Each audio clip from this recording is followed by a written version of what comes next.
This is a CBS News Miami special report. I'm Chief Meteorologist and Hurricane Specialist Ivan Cabrera. With less than 2 weeks away from hurricane season, we want to take you live to NOAA's season outlook for 2025. Let's have a listen. 20 years since Hurricane Katrina made landfall just 50 miles from where we stand here in Gretna today. As we announce the outlook for the 2025 hurricane season today, Katrina stands as a grim reminder of the need for preparedness and planning in advance of all severe weather and natural disasters. The National Weather Service Public Affairs team are the media contacts for today's event. At the conclusion of this news conference, they can be reached at nws.pa@noaa.gov. The news release and graphics related to today's announcement will be available on noaa.gov shortly. For those of you joining us by webinar, this news conference is being recorded, so if you wish not to be recorded, please disconnect at this time. Today's news conference features about 20 minutes of remarks by our speakers, followed by a question and answer session from reporters. We will take questions in the room first, followed by reporters joining us virtually. Our speakers today are Cynthia Lee Sheng, the president of the Jefferson Parish, acting NOAA Administrator Laura Grimm, National Weather Service Director Ken Graham, and participating in our Q&A session, we also have Matt Rosenkrantz, who is our lead hurricane season outlook forecaster. It is a privilege to introduce Cynthia Lee Sheng, the Jefferson Parish president. Ms. Lee Sheng helped lead Jefferson Parish through active hurricane seasons in 2020 and 2021, and she is continuing to help actively manage recovery efforts from Hurricane Ida. Please help me welcome Cynthia Lee Sheng.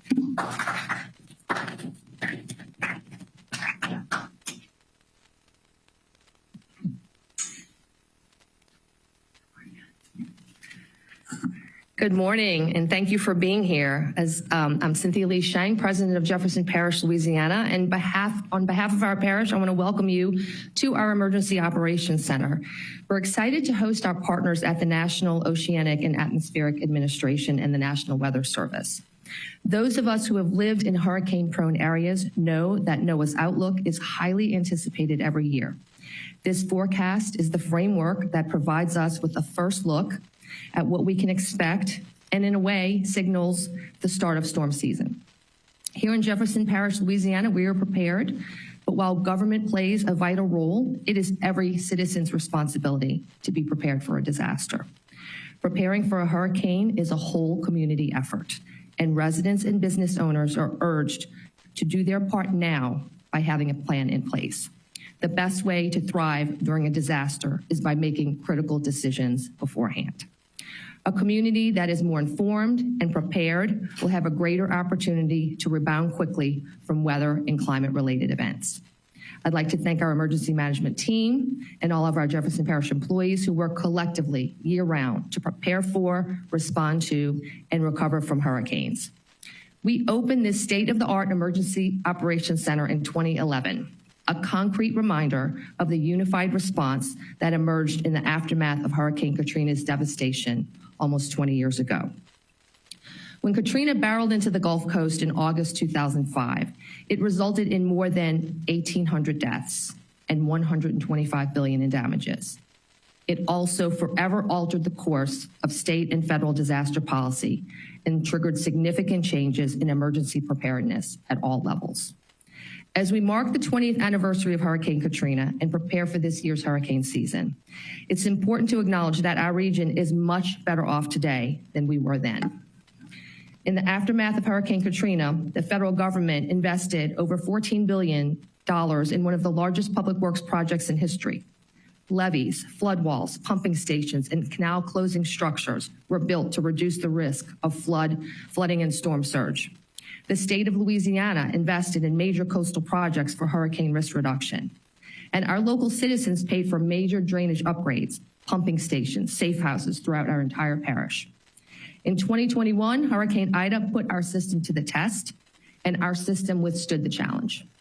Due to mitigation efforts, our region did not experience the widespread flooding seen after Hurricane Katrina. It's estimated that $13 is saved for every $1 spent on mitigation efforts.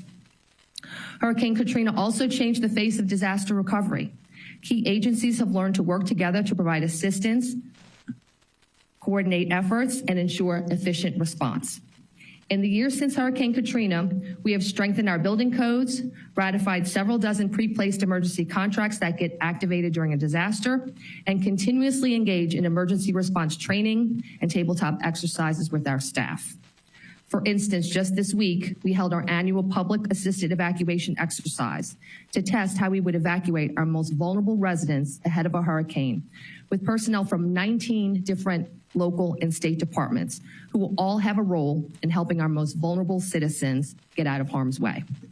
We have learned now that when disaster strikes, everyone has a role in building back our community. And we know local and state governments like ours are doing the same things all around the country to lessen the impacts of the increasing hazards we face: rapid intensification of storms, stronger winds, more flooding. And every storm teaches us a different lesson.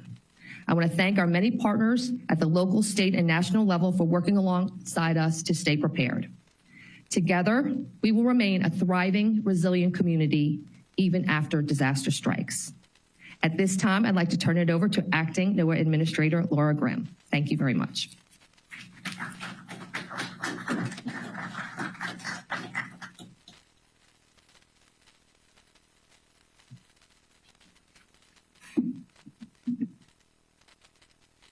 Thank you, Cynthia, and thanks for everyone being here today. Good morning. I was able to walk around and meet some of your employees, and they are just top-notch and really speak highly of you, so it's an honor to be here. Thank you for hosting us. It's a pleasure to be here to talk about this important announcement about NOAA's 2025 Atlantic Hurricane Season Outlook. The United States is fortunate to have the world's best scientists, computer and modeling experts, and meteorologists at NOAA, who provide us with accurate forecasts of tropical storms. These experts are constantly learning from current and past weather events, such as Hurricane Katrina, which made landfall nearly 20 years ago this summer, just 50 miles where we stand here today in Gretna, Louisiana. NOAA has chosen to be here for our outlook today because at the Emergency Operations Center in Jefferson Parish to commemorate the 20 years since one of the worst natural disasters in U.S. history. In 2024, inland flooding was one of the most destructive forces during the hurricane season, with rainfall totals from Hurricane Helene exceeding 30 inches in communities located hundreds of miles from the coast. These storms are a stark reminder about how vital it is to prepare for the upcoming hurricane season now, before the storms begin forming in the Atlantic Basin. The Hurricane Outlook is just one preparedness tool that citizens, forecasters, and decision makers use to get ready for what lies ahead.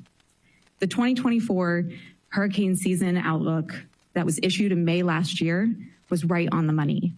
The results that came in final, the named storms, the hurricanes, the major hurricanes, the accumulated cyclonic energy, or ACE, all fell within NOAA's predicted ranges. With that in mind, I want to recognize the incredible work and the dedication of the experts at the National Weather Service involved in both preparing this year's outlook and supporting the service operations day in and day out. Your work continues to save lives, and you inform and prepare communities each year ahead of these storms. As we approach the official start of the Atlantic hurricane season on June 1st, NOAA and the National Weather Service stand ready to serve the nation during and after and before the storms. Our vital role ensures public safety, it enhances national security, and promotes a robust American economy. That role includes NOAA's work in providing life-saving forecasts that ensure that people that are in harm's way will be given critical time to heed the warnings. Throughout the hurricane season, forecasters with the National Weather Service will continue to issue timely and accurate forecasts for all expected hazards, from storm surge to high winds to tornadoes to inland flooding. Experts at NOAA's National Ocean Service stand ready to assist the Weather Service, providing critical disaster response and real-time storm surge information. They also provide information to ensure our waterways and our shipping lanes are accessible in the wake of a hurricane to quickly facilitate the flow of commerce. They deliver aerial imagery to ensure emergency responders and local decision makers have the information that they need to rapidly deploy the resources that are hit the hardest areas. The NOAA hurricane hunters are prepared to fly their P3 and G4 aircraft into and around hurricanes, with researchers on board collecting invaluable data that helps forecasters make accurate predictions and give scientists a better understanding of storm processes. To improve the understanding and prediction of how hurricanes intensify, NOAA Research, in partnership with Cooperative Institute Marine and Atmospheric Studies at the University of Miami, are deploying new small aircraft drone systems, atmospheric profilers, and underwater gliders. These new technologies continue to advance our knowledge of hurricanes, fill critical data gaps, and improve the hurricane forecast accuracy. NOAA is also modernizing and upgrading its tropical atmospheric ocean buoy array with new capabilities, upgraded instrumentation, more strategic placement of the buoys, and higher frequency operations. Data from these buoys are used to forecast El Nino and La Nina, which influence hurricane activity. NOAA's model, the Hurricane Analysis Forecast System, or HAFS, will undergo an upgrade this season that is expected to further improve tracking of forecasts, which is critical for evacuation efforts. The upgraded model is expected to improve forecasts of rapid intensification. So when a storm winds increase 35 miles per hour within just 24 hours. And that's important as rapidly intensifying hurricanes can be some of the most devastating storms to our coastal communities. NOAA's researchers will also continue to enhance HAFS this season by testing a new multi-storm model capable of zooming in on multiple tropical cyclones to better understand how the energy of these storms impact each other. We are seeing that tropical storms, even hundreds or thousands of miles away, can influence each other. This season, NOAA's National Hurricane Center will use an updated hazard services application by the NOAA's Global Systems Lab to issue storm surge watches and warnings, which alert people of flooding caused by storms. Storm surge accounts for 50% of the fatalities of U.S. tropical cyclones. The National Hurricane Center will also provide a RIP current risk map, which there's storm activities whenever there's storm activities in the tropics. The map is uses the data from the National Weather Service forecast offices. Swells from distant hurricanes can cause dangerous surf and rip conditions along our U.S. coastline. NOAA's Global Tropical Hazards Outlook has been extended from 2 weeks to 3 weeks, providing additional time for preparation and response. NOAA's National Environmental Satellite Data and Information Services, in collaboration with NOAA's Office of Marine and Aviation Operations and NOAA Research, are deploying a new experimental radar system on the P3 Hurricane Hunter aircraft. The system will collect information on the ocean waves and the winds beneath the plane. These improvements and collaborative efforts demonstrate that now more than ever, NOAA is prepared for what the hurricane season may bring. Before I close, I want to take a moment to remind you, prepare now and stay ready throughout the season. Please visit www.hurricanes.gov/prepare to understand your own risk with hurricanes and begin the pre-season preparations now. Stay informed, be ready to heed the warnings from your NOAA National Weather Service and your local emergency managers who are so critical in protecting lives and property. Thank you all for joining us today.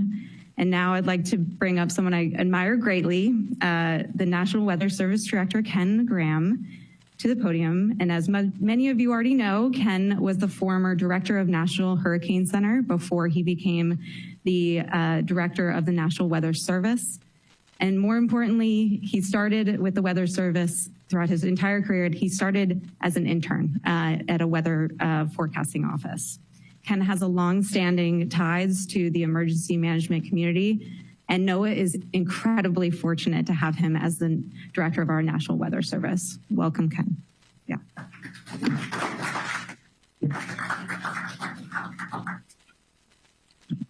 All right, thank you, Laura. That was an incredible introduction. I appreciate that. Thanks for those remarks. Those are great remarks from Laura, our acting at NOAA, and appreciate it. And I just wanted to thank Laura also separately just for your support, because I can tell you supporting us at the Weather Service is important to communities and saving lives. And Laura's been on our side and really helping us out. So it's just really appreciated. And Matt Rosencrantz right there. I just want to be clear. I always do this. He's the brains behind all this. The guy right here. So the whole forecast, everything, he's the one that does it. And every time I call him out, he says it's a whole team. So to you and your whole team, thank you just so much for all this. We have a couple other people that Mike Steele is in the room right there. He's from the Governor's Office of Homeland Security. So Mike, thank you for being here. And Mike Buchanan, the meteorologist in charge at the National Weather Service here. So just happy to have you here, Mike. So for Madam President, thanks for those remarks as well. That was wonderful. And Joe, Director Valiente, look, we go way back. We've had a few storms together over the years, so just appreciate all your service to the parish and beyond. Jefferson Parish is a model for all, I would think. So Jefferson Parish really is a model for the state and the country, so just appreciate all that. So look, it's great to be home. It's great to be home here in Louisiana. We landed. I just felt it. I just felt it right away. And I wanted to, you look at the 20th anniversary of Katrina on Sunday, August 28th, 2005. At 10:11 a.m., the National Weather Service Weather Forecast Office of New Orleans issued the following statement. Just take it in. Most of the area will be uninhabitable for weeks, perhaps longer. Airborne debris will be widespread. Persons, pets, livestock exposed to the winds will face certain death if struck. Power outages will last for weeks. Water shortages will make human suffering incredible by modern standards. Feel that? That went out on that day from the National Weather Service. And then you look back at the history and what happened. That was such an ominous call to action issued by the office 20 years ago this summer. Shortly after the product was issued, the city of New Orleans issued the first mandatory evacuation for the city. And I remember being at the Slidell office. We siphoned diesel fuel into ambulances trying to make their way to Shreveport, trying to get diesel fuel into the ambulances. We were also helping our own employees. The Weather Service employees, no employees, we work in these communities. So we're part of these communities when they get hit. And we helped our own get through that whole thing. And many of our employees lost their homes. We had 2 employees lost members of their family. So it's interesting to, for NOAA in all these communities, that's our strength being everywhere in these communities. Look, we've been busy since then. I mean, think about the modeling. Laura mentioned the incredible HAFS model. The modeling has never been better. Our service has never been better. Our ability to serve this country has never been better, and it will be this season as well. Just amazing. So since this devastation and Katrina, NOAA and the Weather Service, we've made incredible strides. I mean, you just look at how far we've come, the lead times, the accuracy, hurricane forecasting, as well as storm surge watches and warnings. All that's taken place since Katrina. We've really got better at focusing on the actual hazards themselves. Saffir-Simpson, remember, wind scale is wind. So we've separated storm surge out of that. We've separated flooding out of that. We've separated tornadoes out of that. We've separated the hazards out of that Saffir-Simpson scale with a precision that's unprecedented. Half of fatalities back then were because of storm surge, and we've reduced that. We've done an incredible amount of work to get the watches and warnings for storm surge and being able to highlight that to reduce that number. Here's a few stats. Go back, think about this. 2005, our models had an average day 5 track error about 460 miles. Today it's 200. Think about that. 5 days out, 460 miles, that's your forecast. We've narrowed that down to 5 days to 200 miles. Incredible. 2020, 5-day forecast is accurate as a 3-day forecast in 2005. It's a game changer for emergency management, game changer for this country. What does it mean? Well, 30, 40, 50 miles makes a difference in an evacuation. The go, no-go evacuation, a city like New Orleans, Houston, Miami, that forecast makes a difference. And if you don't have to evacuate, you don't want to. People lose their lives in evacuations. We save a lot of lives, but people actually lose their lives in evacuations. So these decisions are not to be taken lightly. And it's not about that category. You all remember how many times I've said that. It's not about the category. Only 1 mile an hour separates the different categories. That's it. People get fixated. Oh, it's a Cat 4 now. That was a 1 mile an hour change. So you got to focus on the impacts. So just urging citizens, just, especially on the coast and inland, to think about that. It's all about the impacts when we do these. Rapid intensification is a big topic. In other words, we're getting better. I mean, I look back 15 years ago, I always said, well, we're getting better with track, but I don't know, intensity, we're having a struggle with it. We're getting better with intensity. The HAFS model, other models are really getting a handle on this intensity thing. So you really think about how we're doing that. And HFIP. I mean, you think about the Hurricane Forecast Improvement Project, what an incredible advance that has been. And really look at the last 10 years, we've actually been able to make the track intensity as much as 40 to 45% better in the last decade. It's absolutely incredible. The HFIP program, think about the research to operations that we've had across NOAA. It's a whole NOAA effort. It's amazing the whole NOAA family comes together with these things, and the amount of damage and loss of life that's been prevented because of HFIP is staggering. University of Miami came up with a study and calculated the improvements from 2007 to 2020 led to a cost avoidance of $60 billion. That's NOAA at work. That's NOAA at work right there. And we saw the forecast improvements firsthand in 2024, and the skill was better than ever. It was amazing to watch 2024. Helene was forecast to be a major hurricane. Take this, before it was even a depression. It was a bunch of clouds, a couple thunderstorms. And we were able to have the confidence in the modeling, confidence in our products to be able to say, we're going to issue a cone, we're going to put out the products, we're going to do that based on a clump of clouds. The National Hurricane Center was really aggressive doing that. And we were right on the money. And it saved a lot of lives. Milton, using HAFS, NOAA was able to look at the whole next generation of forecast modeling, predicted the rapid intensification better than any other model 2 to 3 days in advance. And it was something to watch that rapid intensification with Milton. 4 days notice that it would make landfall in Florida. It makes a difference to give emergency managers that kind of notice. And we're going to continue to make this progress. We've got more updates, as Laura said, more updates to the HAFS model, warnings and forecasts. We're going to be better services than ever. And we got a few things up our sleeve. HAVS is going to be improved. We got improvements already happened. We're going to do more improvements this summer. Track and intensity forecasts are going to be better than ever. And the potential tropical cyclone product from the Hurricane Center is an amazing product. It basically allows us to issue a cone, watches and warnings before the storm even develops. And we're going to expand it from 48 hours up to 72 hours this year. If we can give people a heads up, we're going to do it, right? So up to 72 hours, we'll be able to give that information. Based on a clump of clouds, can rapidly develop into a Cat 5 storm, as we saw with Milton, in only a mere 2 or 3 days. We've seen that with Michael. We've seen that Camille. We've seen that in many different storms. We can now give emergency managers, can you imagine, Joe, at 72 hours notice on something that's not even there? Yeah, not bad. You'll take it. Joe will take it before arrival. The strongest hurricanes are the ones that develop the fastest. Ready for this stat? I may repeat it more than once. Every Category 5 storm that's ever hit this country was a tropical storm or less 3 days prior. Take it in. If you don't get goosebumps, then I'll repeat it and give you goosebumps. Every Cat 5 that hit this country was a tropical storm or less 3 days prior. The big ones that hit this country are fast. That's why the preparedness we're talking about today, you got to have the plan early because the big ones are really quick, okay? So having that potential tropical cyclone gives us that extra time. We're also updating the forecast cone. It'll be operational this year. It was experimental last year. It's operational this year. And we're really trying to change the cone because that was the #1 question I got at the Hurricane Center director. What are you going to do with this cone? It's like, well, what are you going to do? There's no perfect solution with some of this, but we're trying. So with the cone, the better we get, the smaller the cone. And now we're adding the inland watches and warnings. So you can see that it's not just the cone. You're going to see the watches and warnings outside that cone and well inland. That's going to help the public be able to see this. It isn't just right there at the cone. The impacts are well outside the cone. And please remember what the cone is. We got to keep reminding the public. Every media outlet watching today, please help us remind to the public that the impacts are well outside the cone. The cone is a cone of error.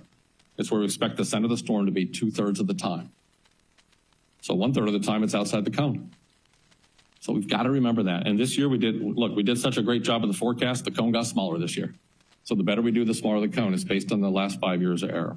All right, so really we're looking at upgrades to the inland flooding. I mean, the water is the biggest killer in these things, with fatalities are the highest over the years. I've seen so many cases where the inland flooding causes more fatalities than on the coast.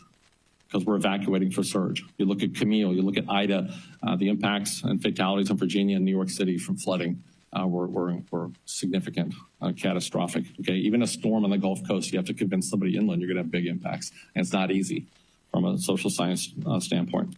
So we've done a lot of work on storm surge. We're going to really look at inland flooding, and we evacuating this country for a storm surge. We need to really start looking at the inland flooding and how we're going to do that.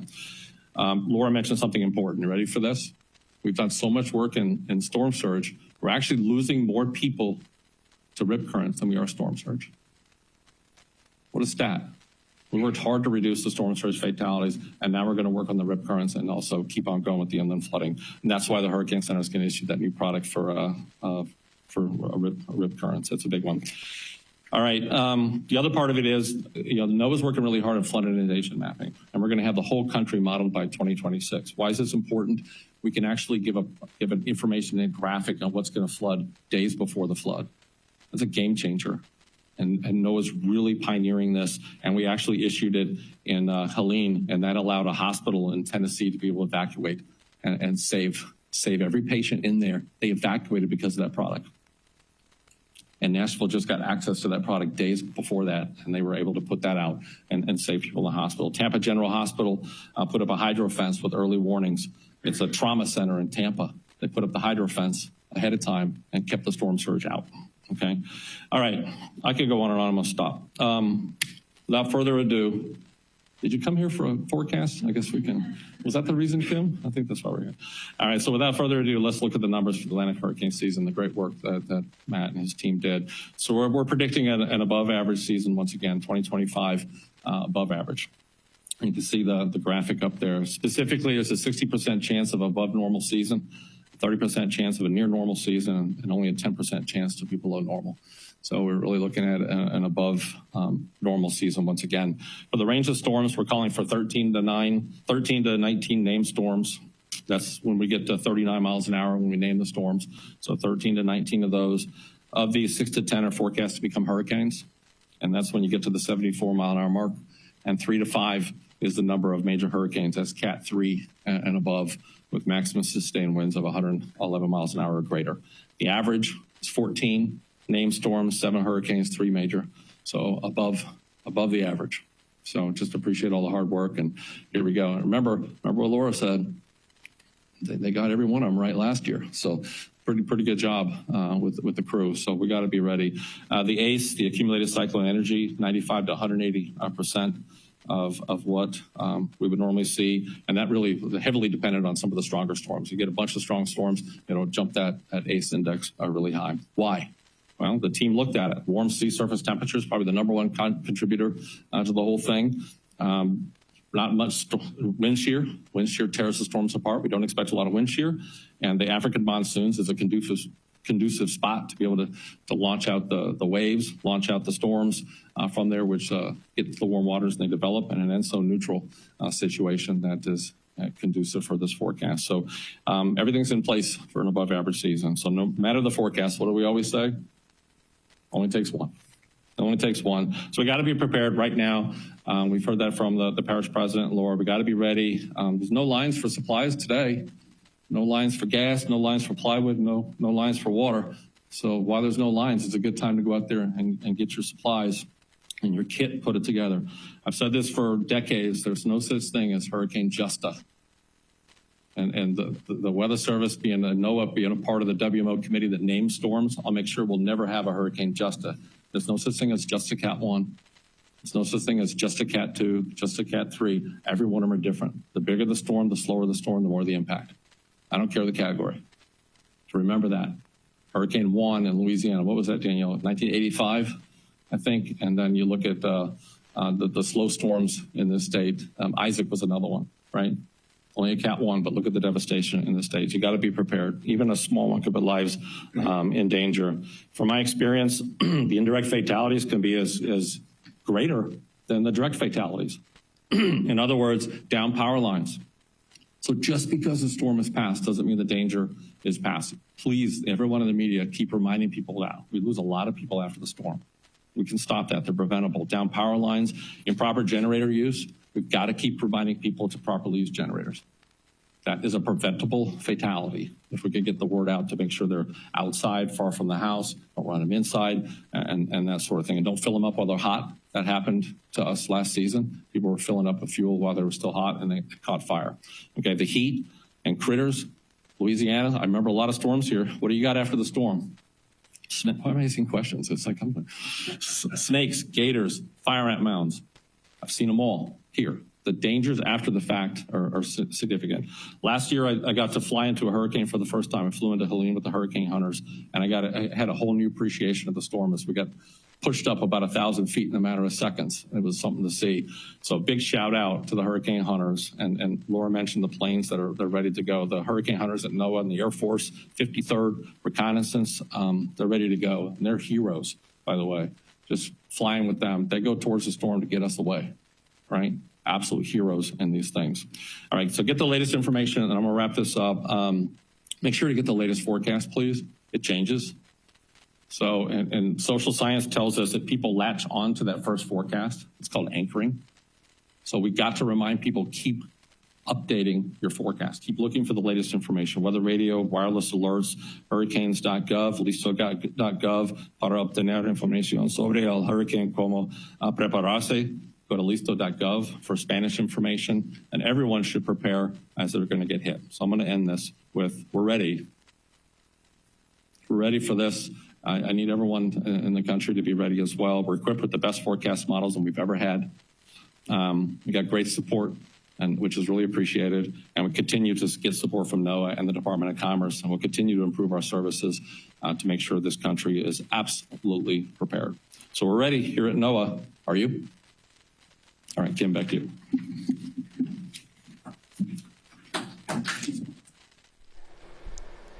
Are you ready to? Right, that's the big message from NOAA once again from the National Hurricane Center there. Their prediction is out for 2025. All right, Chief Meteorologist and Hurricane Specialist Ivan Cabrera. Let's bring you the numbers. You know, every year we get this from NOAA and the NHC. They put out a preseason forecast. They give us a range, not a specific number, like some organizations like CSU, if you're familiar with Colorado State, they give one number out. I like the range because it gives room for error, right? We're not perfect at forecasting an entire hurricane season ahead of time. So this is what they have, 13 to 19 named storms, less than last year, but still above the normal average of 14, or about in that range, right? So they're giving themselves some room there. Maybe we get 13. That's a little bit below average. 6 to 10 expected of those named storms to intensify into hurricanes, and then 3 to 5 of those becoming major hurricanes or Category 3. As you heard the director there, most of these intense, rapidly intensifying hurricanes can become Cat 4s and Cat 5s rather quickly. So you're going to see a lot of columns over the next several weeks here. And I never like to focus on the numbers here, because the thing is, we don't prepare differently if this was 6 to 10 or 2 to 4. It's the same thing. It only takes one, and we certainly know that here. One of the slowest seasons on record. In fact, we had single-digit named storms that year. Was 1992. We got one major hurricane, and its name was Andrew. So we know all about, you know, a slow season becoming an impactful season if you get the one storm that impacts your community. So yes, they take a look at big global patterns here, right? The Eastern Pacific Ocean temperatures, depending on what they're doing, whether they're average, above average, or below average, we call them different things. An unfavorable hurricane season for storms developing is an El Nino. We're not going to be in an El Nino. A La Nina is a very favorable pattern in the Eastern Pacific for more hurricanes.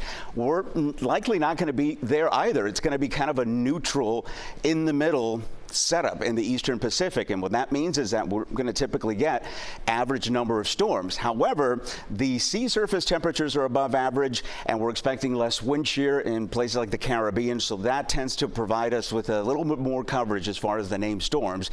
And of course, the Atlantic water temperatures last year were incredibly warm. In fact, we had never seen Atlantic sea surface temperatures that warm. Well, this year we are looking at still above average sea surface temperatures, but not the boiling water that we had, if you will, last year. So this is how they come to this, forecast: 13 to 19, 6 to 10, and then 3 to 5. But we always prepare for that one storm. We'll have a lot more coverage throughout the next several weeks. And of course, I want you to join me and the Next Weather team for Survive the Season Hurricane 2025. That's our 1-hour special. It'll have important information for you and your family to help get you ready for whatever might come our way. Watch Survive the Season Hurricane 2025 on Sunday, June 1st. It's going to happen at 8 o'clock right here. After 60 minutes, we hope to see you then. And don't forget, it is a Next Weather Alert Day. We'll see you at CBS News Miami at noon with the latest.